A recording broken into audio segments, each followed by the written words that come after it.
نحمده ونصلي على رسوله الكريم اما بعد فاعوذ بالله من الشيطان الرجيم بسم الله الرحمن الرحيم رب اشرح لي صدري ويسر لي امري واحلل عقدة من لساني يفقهوا قولي ربي زدني علما اللهم فقهنا في الدين آمین یا رب العالمین۔ یہ سیشن کا نام ہے ایونٹس بٹوین بدر اینڈ احد، یعنی جو انسیڈنٹس، جو ایونٹس جنگ بدر کے بعد ہوئے ہیں اور جنگ احد کے پہلے ہوئے ہیں، ہم انشاءاللہ ان کے بارے میں دیکھیں گے۔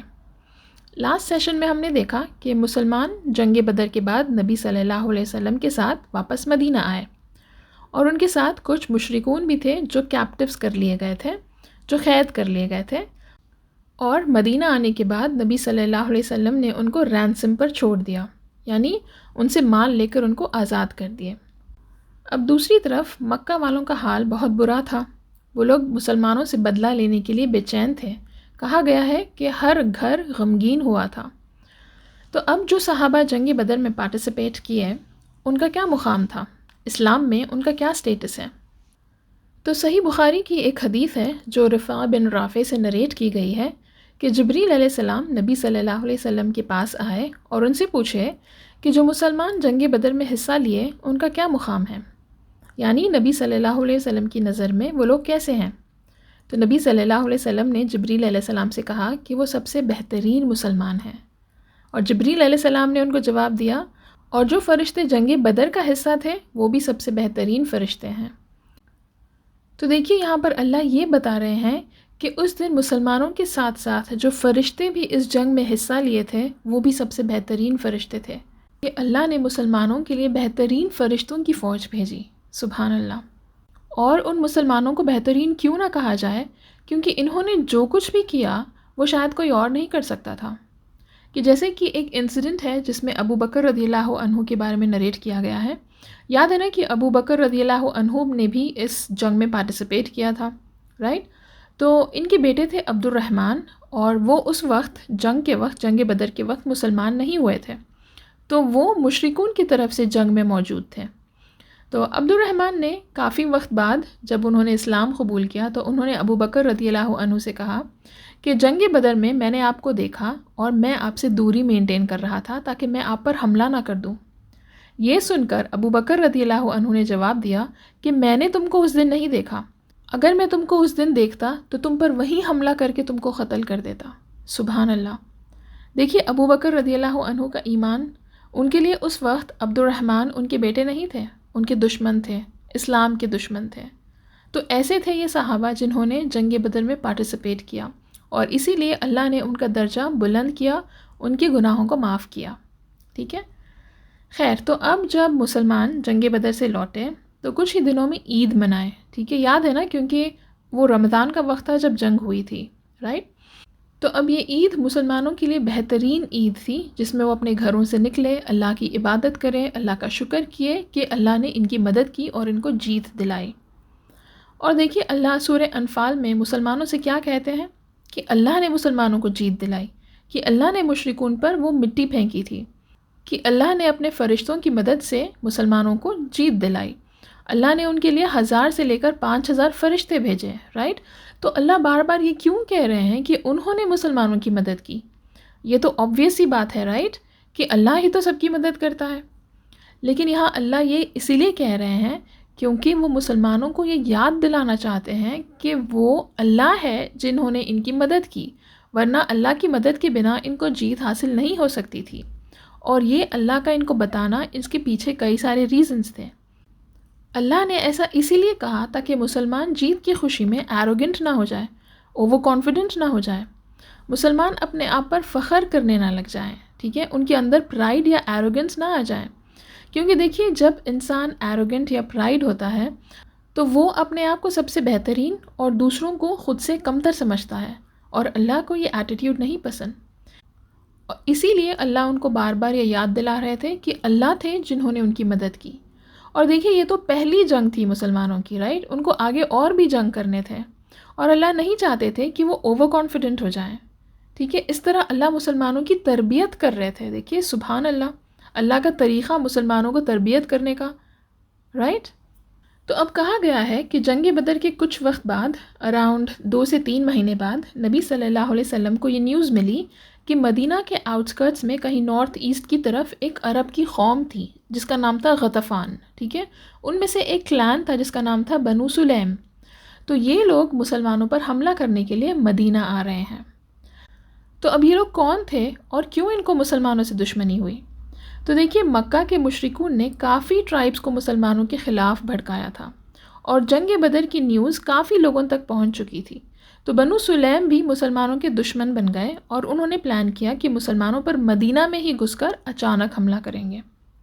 تو جب نبی صلی اللہ علیہ وسلم کو اس بات کا پتہ چلا، انہوں نے فوراً ایکشن لیا کہ وہ لوگ مدینہ آئیں گے تو مسلمانوں کو اور ان کے گھر والوں کو نقصان پہنچے گا، اس سے پہلے مسلمان ہی ان کے پاس جائیں گے اور ان پر سرپرائز اٹیک کریں گے۔ یہ سوچ کر نبی صلی اللہ علیہ وسلم مسلمانوں کو لے کر مدینہ سے نکلے القدر پہنچنے کے لیے۔ یہ ان کی وہ جگہ تھی جہاں سے وہ لوگ پانی لیتے تھے، ٹھیک ہے؟ اور جیسے ہی ان کو یہ نیوز ملی کہ مسلمان ان پر اٹیک کرنے آ رہے ہیں، وہ مسلمانوں کے پہنچنے سے پہلے ہی وہاں سے بھاگ نکلے، اور جب وہ بھاگ نکلے تو اپنا مال چھوڑ کر بھاگ گئے تھے، جس کی وجہ سے مسلمانوں کو ان کے 500 اونٹ مال غنیمت کی طرح ملے، ٹھیک ہے؟ یعنی اسپوائلز آف وار کی طرح۔ آبویسلی جنگ تو نہیں ہوئی تھی، نبی صلی اللہ علیہ وسلم اور مسلمان اس وقت 3 دن تک وہیں رکے تھے، جیسے نبی صلی اللہ علیہ وسلم ہر جنگ کے وقت کرتے تھے کہ وہ جب جنگ ہوتی تھی تو اس کے 3 دن تک وہ وہیں رکتے تھے۔ اس انسیڈنٹ میں بھی نبی صلی اللہ علیہ وسلم وہاں پر 3 دن رکے اور ان کو 500 اونٹ مال غنیمت میں ملے، ٹھیک ہے؟ اب جنگ بدر کے بعد مکہ کے مشرکون جو بدلے کی آگ میں بیٹھے تھے، ان میں سے 2 لوگ جس کا نام تھا عمیر بن وہاب اور صفوان بن امیہ، یہ دونوں مکہ والوں کی حالت دیکھ کر نبی صلی اللہ علیہ وسلم کو مارنے کا پلان بنا رہے تھے تاکہ وہ اپنا بدلہ لے سکیں، ٹھیک ہے؟ تو ایک دن عمیر نے صفوان سے کہا کہ اگر میرے سر پہ قرضہ نہ ہوتا اور میرے پیچھے میرے گھر والے نہ ہوتے تو میں ابھی مدینہ جاتا اور اپنے بیٹے کو چھڑا کر محمد صلی اللہ علیہ وسلم کا قتل کر دیتا۔ تو بیسکلی عمیر کا بیٹا وہاب وہ بھی مدینہ میں مسلمانوں کے ہاتھوں کیپٹیو ہوا تھا، ٹھیک ہے؟ جب عمیر نے صفوان سے یہ کہا تو صفوان نے ان سے کہا کہ اگر میں تمہارا قرضہ چکا دوں اور اگر میں تمہارے گھر والوں کا خیال رکھوں، ان کو فنانشلی ان کا سپورٹ کروں، تو تم کیا محمد کا قتل کر دو گے؟ تو عمیر نے کہا ہاں ٹھیک ہے۔ تو دونوں کے بیچ یہ ڈیل ہوئی، یہ اگریمنٹ ہوئی کہ اگر عمیر کو کچھ ہو جائے تو پھر صفوان جو ہے وہ ان کا قرضہ بھی چکا دے گا اور ان کی فیملی کو بھی سپورٹ کرے گا۔ تو اب عمیر نے امیجیٹلی اپنے تلوار پر زہر لگا کر محمد صلی اللہ علیہ وسلم کو مارنے کے لیے مدینہ نکل گیا۔ اور جب وہ مدینہ پہنچا تو جب عمر رضی اللہ عنہ نے اس کو مسجد کے دروازے پر دیکھا اور ان کو اس کو دیکھ کر لگا کہ ضرور یہ کوئی خراب نیت سے آیا ہے، اور عمر رضی اللہ عنہ نبی صلی اللہ علیہ وسلم کے پاس گئے اور اس کے بارے میں ان کو بتائے۔ نبی صلی اللہ علیہ وسلم عمیر کے پاس آئے اور اس سے پوچھے تم یہاں کیوں آئے ہو؟ عمیر نے کہا میں اپنے بیٹے کو دیکھنے آیا ہوں کہ وہ ٹھیک تو ہے نا۔ نبی صلی اللہ علیہ وسلم نے پوچھا تم اگر اپنے بیٹے کو دیکھنے آئے ہو تو پھر اپنے ساتھ تلوار کیوں لائے ہو؟ تو دیکھیے عمیر کے پاس تو کوئی جواب نہیں تھا، تو اس نے بات کو ٹالنے کی کوشش کی یہ کہہ کر کہ ان تلواروں پر تو لعنت بھیجنی چاہیے، انہوں نے کبھی کسی کا بھلا نہیں کیا۔ نبی صلی اللہ علیہ وسلم نے اس سے پھر سے پوچھا کہ تمہارا یہاں آنے کا اصل مقصد کیا ہے، اور وہ پھر ان کی بات کو ٹالتا گیا۔ نبی صلی اللہ علیہ وسلم یہ سن کر بولے کہ مجھے اچھے سے پتا ہے کہ تم اور صفوان مکہ میں کیا ڈیل کر کر آئے ہو، مجھے پتا ہے کہ تم یہاں پر میرا قتل کرنے آئے ہو۔ جیسے ہی عمیر نے یہ سنا اس کے ہوش اڑ گئے، کیونکہ اس کے اور صفوان کے علاوہ یہ بات اور کوئی نہیں جانتا تھا، یہ دونوں میں سیکرٹ تھا، یہ دونوں میں ڈیل ہوئی تھی کہ دونوں اس بات کو سیکرٹ رکھیں گے، اور وہ اس کے بعد سیدھے مدینے آیا۔ تو ایسا ہو ہی نہیں سکتا کہ کسی نے ان کی بات سنی اور عمیر سے پہلے وہ مدینہ پہنچ کر نبی صلی اللہ علیہ وسلم کو یہ بات بتائی ہے۔ آف کورس یہ اللہ کی طرف سے نبی صلی اللہ علیہ وسلم کو بات معلوم ہوئی تھی۔ تو جیسے ہی عمیر نے یہ بات سنی اس نے نبی صلی اللہ علیہ وسلم کو جواب دیا اشہد ان محمد الرسول اللہ، یعنی میں آپ کو اللہ کا رسول مانتا ہوں۔ اس نے نبی صلی اللہ علیہ وسلم سے کہا کہ میرے اور صفوان کے سوا یہ بات کوئی نہیں جانتا تھا، سبحان اللہ، اللہ نے مجھے سیدھا راستہ دکھایا۔ یہ کہہ کر اس نے اللہ کی حمد کی اور اسلام قبول کیا۔ نبی صلی اللہ علیہ وسلم عمیر کے اسلام پر آنے سے بہت خوش ہوئے اور انہوں نے صحابہ سے کہہ کر عمیر کے بیٹے کو بھی رہا کیا اور دونوں کو بھی اسلام کی ٹیچنگز اور اسلام کے پرنسپل سکھائے. ٹھیک ہے، دونوں اسلام کی طرف آ گئے تھے. اب اس انسیڈنٹ کے بعد عمیر مدینہ میں ہی کچھ دن رہ کر اسلام سیکھ رہے تھے. تو اب مکہ میں صفوان جو تھا وہ لوگوں کو یہ بتاتا پھر رہا تھا کہ ہم جلد ہی خوشخبری سنیں گے. اس کا اشارہ اس طرف تھا کہ عمیر محمد صلی اللہ علیہ وسلم کا قتل کر دے گا اور ان تک یہ خوشخبری جلدی آئے گی. اور وہ عمیر کے انتظار میں تھا. لیکن جب اس کو یہ بات کی نیوز ملی کہ عمیر نے بھی اسلام قبول کیا، وہ بہت ڈسٹریس ہو گیا تھا. اب عمیر کچھ وقت تک مدینہ میں ہی رکے اور اسلام سیکھے. اس کے بعد وہ مکہ گئے اور ان کے ہاتھوں مکہ میں بھی کئی لوگ مسلمان ہوئے. یعنی وہ مکہ جا کر لوگوں کو دعویٰ دیے اور اسلام کی طرف بلائے. تو دیکھیے جنگ بدر کے بعد مسلمان کے کئی سارے دشمن بن گئے، اور صرف مدینہ کے باہر ہی نہیں، مدینہ میں بھی ان کے دشمن بن گئے تھے. تو دیکھیے جب مسلمانوں کی جیت کی خبر، جنگ بدر کی خبر مدینہ میں پھیلی تھی، تو مدینہ کے کچھ ایسے مسلمان تھے جو اس بات سے خوش نہیں تھے. یہ لوگ اسلام میں تو داخل ہوئے کیونکہ یہ اسلام کو اپوز کرنے کی ان میں ہمت نہیں تھی، لیکن وہ دل سے اسلام کو قبول نہیں کیے تھے. ان کے اندر منافقت تھی، وہ منافقون تھے. وہ مسلمان کے ساتھ نماز پڑھتے تھے، روزہ رہتے تھے، زکوٰۃ دیتے تھے، نبی صلی اللہ علیہ وسلم کی گیدرنگز اٹینڈ کرتے تھے، نبی صلی اللہ علیہ وسلم کے پیچھے نماز پڑھتے تھے، لیکن وہ دل ہی دل میں نبی صلی اللہ علیہ وسلم سے نفرت کرتے تھے، مسلمانوں سے نفرت کرتے تھے. وہ دل میں یہ خواہش رکھتے تھے کہ اسلام کبھی آگے نہ بڑھے، اسلام ختم ہو جائے. اور وہ ہمیشہ یہ تمنا کرتے تھے کہ کاش محمد صلی اللہ علیہ وسلم مدینہ نہ آئے ہوتے تو اسلام بھی مدینہ میں نہیں آیا ہوتا، تو ان کو زبردستی اسلام قبولنے کی ضرورت نہیں پڑتی. اور یہ لوگ مسلمانوں کے لیے بہت بڑا خطرہ تھے، کیونکہ دیکھیے یہ لوگ مسلمانوں کے بیچ رہ کر ان کے پلانز کو جان کر اس پر اپنے پلانز بناتے تھے. یہود بھی اس میں ان کی مدد کرتے تھے. یہ لوگ یہود کے پاس جا کر ان سے مدد لیتے تھے اور مسلمانوں کے خلاف چال چلتے تھے. یہ لوگ یہود سے مل کر ان سے ان کے پلانز ڈسکس کرتے تھے، مسلمانوں کے پلانز ڈسکس کرتے تھے اور ان سے مل کر ان کے خلاف کئی چالیں چلے. تو دیکھیے اگر ہم جانتے ہیں کہ کوئی ہمارا دشمن ہے تو ہم اس سے کیئرفل رہتے ہیں، رائٹ؟ لیکن اگر دشمن ہمارے بیچ ہی موجود ہو تو پھر اس کو جاننا اور اس سے کیئرفل رہنا بہت مشکل ہو جاتا ہے. مسلمانوں کے ساتھ بھی یہی ہو رہا تھا. انفیکٹ نبی صلی اللہ علیہ وسلم کو بھی ان کا پتہ نہیں تھا کہ ان میں سے کون منافقون ہے. اللہ نے نبی صلی اللہ علیہ وسلم سے کہا کہ آپ نہیں جانتے وہ کون ہیں، ہم جانتے کہ وہ کون ہیں، کہ منافقون کون ہیں ان میں سے. اور پھر اللہ نے کچھ وقت بعد نبی صلی اللہ علیہ وسلم کو ان کے نام بھی بتائے. اور ان منافقون کا لیڈر کون تھا؟ عبداللہ بن ابی. ٹھیک ہے، اب ان منافقون کے علاوہ اور کون تھے جو مدینہ میں مسلمانوں کے دشمن بن رہے تھے؟ یہود. ان کو بھی جب مسلمانوں کی جیت کا پتہ چلا تو یہ بہت غصے میں آئے اور ان کو بہت جلن ہوئی. کیوں ان کو اتنا غصہ آ رہا تھا اور کس بات کی جلن تھی؟ تو دیکھیے جب نبی صلی اللہ علیہ وسلم اور مسلمان مدینہ آئے تو یہود اس بات سے خوش نہیں تھے. ان کی دشمنی نبی صلی اللہ علیہ وسلم سے اس وقت سے ہی تھی جس وقت سے نبی صلی اللہ علیہ وسلم مدینہ آئے. اور کیا ان کو نبی صلی اللہ علیہ وسلم کے بارے میں معلوم تھا؟ آف کورس معلوم تھا. ان کو اور ان کے لیڈرز کو سب کو یہ پتا تھا کہ نبی صلی اللہ علیہ وسلم اللہ کے بھیجے ہوئے آخری نبی ہیں، پر وہ ماننا نہیں چاہتے تھے کیونکہ ان کو اس بات کا غصہ تھا کہ اللہ کے آخری رسول ان کے قوم سے نہیں آئے. ان کی کتابوں میں تورات اور انجیل میں یہ بات کھلی کھلی لکھی ہوئی تھی کہ اللہ کے آخری رسول آنے والے ہیں، اور وہ یہ سمجھتے تھے کہ اللہ کے آخری رسول بھی ان کے قوم میں ہی آئیں گے کیونکہ ان کے قوم میں کافی سارے رسول آئے تھے، رائٹ؟ اسحاق علیہ السلام کی قوم سے اللہ نے کافی سارے رسول کو بھیجے، رائٹ؟ لیکن اسماعیل علیہ السلام کی قوم سے صرف نبی صلی اللہ علیہ وسلم آئے، رائٹ؟ تو کیونکہ یہ لوگ اپنے آپ کو سارے قوم سے ایلیٹ سمجھتے تھے، سب سے اوپر اپنے آپ کو اللہ کے چوزن ون سمجھتے تھے کہ اللہ کے وہ پسندیدہ بندے ہیں، خود کو سب سے بہترین سمجھتے تھے اور عرب کو کمزور سمجھتے تھے، تو ان کو اس بات کا غصہ تھا کہ ایسا کیسا اللہ نے اپنے آخری رسول کو ان عرب میں بھیجا جو ان سے کمتر ہے. ٹھیک ہے، ان فیکٹ وہ لوگ یہ تک بھی بولتے تھے کہ جبریل علیہ السلام ان کے دشمن ہیں. کیونکہ جبریل علیہ السلام کو وحی یہود کی قوم میں لانا تھا، لیکن وہ وحی عرب کی قوم میں نبی صلی اللہ علیہ وسلم پر نازل کیے. سبحان اللہ، دیکھیے کیسی کیسی تہمت لگاتے تھے یہ لوگ، جس کے بارے میں اللہ نے سورہ بقرہ میں آیہ نمبر 97 میں کہا ہے، قل من كان عدوا لجبريل فإنه نزله على قلبك بإذن الله مصدقا لما بين يديه وهدى وبشرى للمؤمنین۔ اللہ نبی صلی اللہ علیہ وسلم سے کہہ رہے ہیں کہ کہہ دو اے محمد صلی اللہ علیہ وسلم، جو جبریل سے دشمنی رکھتا ہے ان کو یہ معلوم ہونا چاہیے کہ جبریل نے اللہ کے اذن سے یعنی اللہ کی مرضی سے یہ قرآن تمہارے قلب پر یعنی تمہارے دل پر نازل کیا ہے، جو پہلے آئی ہوئی کتابوں کی تصدیق کرتا ہے، یعنی قرآن پہلے آئی ہوئی کتابوں کو کنفرم کرتا ہے، اور ایمان لانے والوں پر قرآن کامیابی اور ہدایت لے کر آیا ہے۔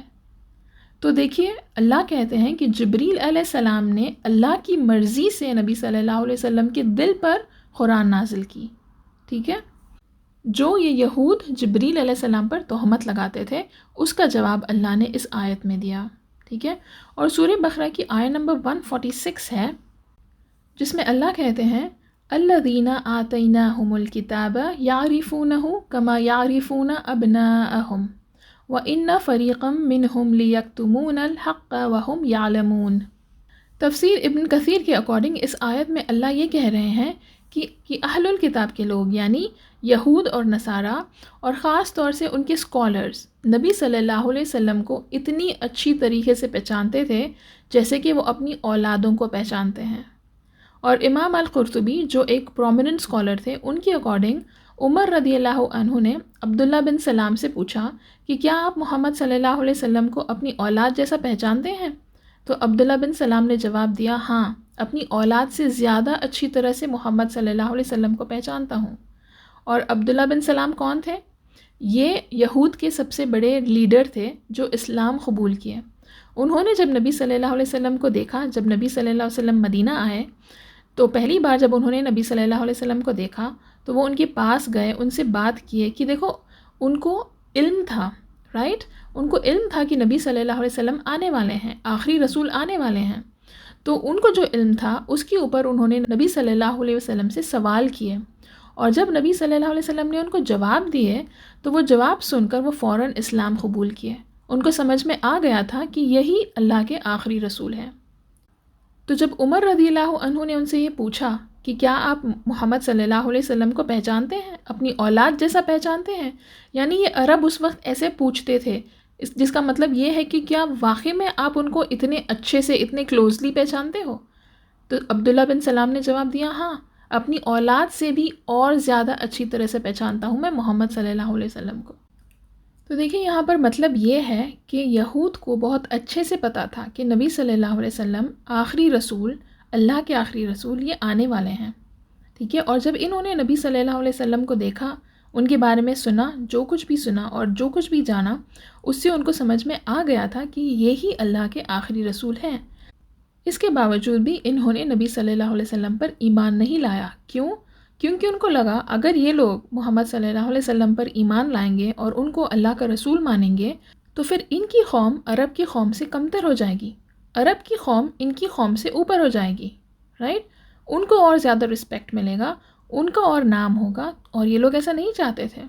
یہ چاہتے تھے کہ ہمیشہ یہ لوگ پاور میں رہیں، اسی لیے یہ لوگ شروع سے ہی نبی صلی اللہ علیہ وسلم کے دشمن تھے۔ یاد ہے نا ہم نے ڈسکس کیا تھا کہ یہود جو تھے مدینہ میں وہ 3 میجر ٹرائبز تھے۔ کون کون تھے؟ بنو قینقاع، بنو قریظہ اور بنو نذیر، جس میں سے بنو قینقاع مسلمانوں کے قریب رہتے تھے، ٹھیک ہے۔ ان کے جو ٹرائبز تھے یہ مسلمانوں کے قریب ہوتے تھے، اور یہ لوگ مسلمانوں میں فساد پیدا کرنا شروع کیے تھے، ٹھیک ہے۔ انفیکٹ جتنے بھی لوگ مسلمان ہوتے تھے، اسلام پر آتے تھے، چاہے وہ یہود ہو چاہے پھر وہ عرب ہو، یہ لوگ ان سب کے بارے میں بری باتیں کرتے تھے، ان سب کو بے وقوف کہتے تھے۔ انفیکٹ ان کو یہ بھی کہتے تھے کہ تم لوگ کیسے بے وقوف ہو جو محمد صلی اللہ علیہ وسلم کی باتوں میں آ گئے، اور یہ سب باتیں کہہ کر ان کو انسٹیگیٹ کرتے تھے، لوگوں میں فساد ڈالتے تھے۔ جبکہ یاد ہے نا نبی صلی اللہ علیہ وسلم نے شروع میں ہی ان کے ساتھ اگریمنٹ کیا تھا کہ یہ بھی مدینہ کے سٹیزنز رہیں گے اور مسلمان اور یہود سب مل کر رہیں گے، رائٹ؟ یہ لوگ ایک دوسرے کے دشمن نہیں ہوں گے۔ نبی صلی اللہ علیہ وسلم نے کبھی بھی ان کو اپنا دشمن نہیں سمجھا۔ انفیکٹ وہ یہ سوچتے تھے کہ یہ تو اہل کتاب ہیں، رائٹ؟ ان کے پاس تو علم آیا ہے، یہ مکہ کے مشرکون جیسے جاہل نہیں ہیں، تو ان کو یہ بات سمجھ میں آئے گی، ان کو اسلام سمجھ میں آئے گا۔ لیکن اسلام سمجھنے کے باوجود بھی، نبی صلی اللہ علیہ وسلم کو اللہ کا رسول پہچاننے کے باوجود بھی یہ لوگ اسلام کی طرف نہیں آئے۔ پھر بھی نبی صلی اللہ علیہ وسلم نے کبھی ان پر کوئی فورس نہیں کیا۔ نبی صلی اللہ علیہ وسلم نے ان سے یہ کہا کہ اگر تم لوگ اسلام کی طرف نہیں آنا چاہتے تو کوئی بات نہیں، تم اپنی زندگی گزارو اپنے قوم میں، تم اپنے رولز بناؤ اور تم اپنا جینا جیو، اور ہم مسلمان اپنی لائف جئیں گے، رائٹ؟ ان میں یہ اگریمنٹ ہوا تھا، ان کے بیچ پیس میکنگ اگریمنٹ ہوا تھا کہ نہ مسلمان ان کے نام پر جائیں گے اور نہ یہ لوگ مسلمان کے نام پر آئیں گے۔ اس اگریمنٹ کے باوجود اس اگریمنٹ کو یہ توڑ دیے اور منافقون کے ساتھ مل کر یہ مدینہ کے مسلمانوں میں فساد پیدا کرنے لگ گئے تھے۔ انفیکٹ ان کو یہ بات سے بھی غصہ تھا کہ اوس اور خزرج جو مدینہ کے جو مسلمان ٹرائبز تھے، یہ لوگ اسلام سے پہلے ایک دوسرے کے دشمن تھے، لیکن نبی صلی اللہ علیہ وسلم نے ان کے بیچ ایسا بھائی چارے کا بانڈ بنایا، ایسا بردرہڈ کا بانڈ بنایا، جس سے یہ لوگ ایک دوسرے کے لیے اب جان بھی دینے کو تیار تھے۔ تو اس بات سے بھی ان کو جلن ہوتی تھی، ان کو غصہ آتا تھا، یہ لوگ ان سے جلتے تھے، اور ان کو یہ بھی ڈر تھا کہ کہیں مسلمان اسی طرح اگر بڑھتے جائیں گے تو پھر ان کی قوم کو خطرہ ہوگا، مسلمان ان کو مدینہ سے نکال دیں گے۔ ان کو لگا کہ جب تک یہ مسلمانوں کے بیچ جھگڑا پیدا کرتے رہیں گے تو اسلام آگے نہیں بڑھے گا، اسلام پاورفل نہیں ہوگا، جس سے ان کو فائدہ ہوگا، جس سے یہ لوگ پاور میں رہیں گے۔ تو اس لیے یہ لوگ ایسے ایسے حرکتیں کرتے تھے جس میں یہ لوگ مسلمانوں کے بیچ لڑائی لگاتے تھے۔ ایک اور انسیڈنٹ نریٹ کیا گیا ہے جس میں یہ لوگ اوس اور خزرج کے آدمیوں کے بیچ جا کر ان کو اپنی پرانی دشمنی یاد دلا رہے تھے اور ان کے بیچ لڑائی لگا رہے تھے، اس حد تک کہ مسلمان ان کی باتوں میں آ کر ایک دوسرے کے خلاف کھڑے ہو گئے جنگ کرنے کے لیے۔ اور جب نبی صلی اللہ علیہ وسلم تک یہ بات پہنچی، نبی صلی اللہ علیہ وسلم فوراً ان کے پاس بھاگے اور ان کو جا کر روکے اور ان کو سمجھائے کہ نبی صلی اللہ علیہ وسلم کے جیتے جی ہی وہ لوگ ایک دوسرے کے دشمن بن گئے، وہ لوگ یہ بھول گئے کہ اللہ نے ان پر یہ فیور کیا ان کے دلوں میں ایک دوسرے کے لیے محبت ڈال کر، اور یہ لوگ اس چیز کی رسپیکٹ نہیں کر رہے ہیں اور ایک دوسرے سے جھگڑا کر رہے ہیں۔ تو جب نبی صلی اللہ علیہ وسلم نے ان کو یہ بات سمجھایا، ان کو احساس ہوا کہ وہ لوگ کیا کرنے والے تھے، وہ لوگ فوراً رک گئے اور نبی صلی اللہ علیہ وسلم سے معافی مانگے اور بولے کہ دوبارہ ایسا کبھی نہیں کریں گے۔ تو دیکھیے نبی صلی اللہ علیہ وسلم کو یہود کے چالوں کے بارے میں سب پتہ تھا۔ نبی صلی اللہ علیہ وسلم خاموشی سے برداشت کر رہے تھے، صبر کر رہے تھے، کیونکہ ہر دن یہود مسلمانوں کو کسی نہ کسی طرح ہراس کر رہے تھے، ان کو تنگ کر رہے تھے۔ لیکن یہ حرکت کے بعد نبی صلی اللہ علیہ وسلم نے یہود کو اوپن وارننگ دی، جس کے بعد انہوں نے نبی صلی اللہ علیہ وسلم سے کہا کہ اے محمد صلی اللہ علیہ وسلم، کیونکہ کچھ بے وقوف اور غریب تمہارے اسلام میں داخل ہوئے تو تم کوئی غلط فہمی میں مت رہو، کبھی تم ہم سے جنگ کرو تو تم کو پتہ چلے گا کہ ہم کیا ہیں۔ دیکھیے ان کی اتنی ہمت، ان کی اتنی مجال کہ یہ نبی صلی اللہ علیہ وسلم کو کھلی کھلی دھمکی دے رہے ہیں۔